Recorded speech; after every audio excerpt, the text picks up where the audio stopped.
Kərbəlaya baxın, Kərbəla hardadır? Mədinədən gələndə birinci Nəcəfdir, Kufədir, sonra Kərbəladır.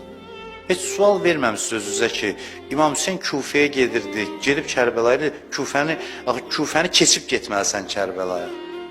O səmtdən gələndə. Niyə görə? Bəs niyə Kərbələdaydı İmam Hüseyin?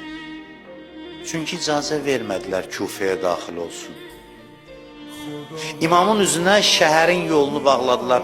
Adam necə pərt olar, ailəsi uşağı ilə gələr, qapının üzünü açmıyorlar. Bəs Mədiniyə niyə qayıtmadı Peyğəmbər şəhərinə? Orada qoymadılar getməyə. Səhraları dolanır. Səhraları dolanır.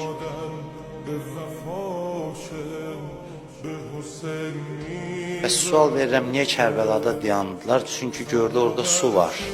Hərat çayı var.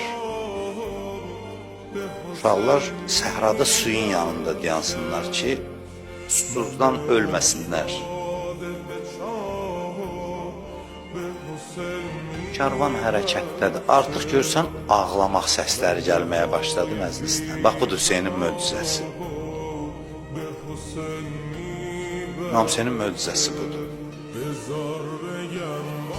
Yeryüzünün cənnət sakinlərinin kərvanıdır bu. Yeryüzündə cənnət sakinləri hamısı toplaşıb bu kərvana. Cəbrail bu kərvanın xidmətçisidir, mələklər xidmətçisidir. Heç vaxt bu qədər parlaq insan bir yerə toplaşmayıb, bir kərvanda olmayıb. Hərəsi bir günəşdir, parıldayır. Yazırlar və nəzərə iləyhim və bəka. Hüseyin baxdı xanımlara gözaltı və ağladı. Göz yaşı tökdü. Bu karvanın ən qoca adamlarından birini çağırın, çağırdılar. Bu yeri tanıyırsan, bu yerin adı nədir? Dedi, Neynəva Şəddül Furat. Dedi, başqa bir adı yoxdur. Dedi, ağa var, bir adı da var, Kərbəladır.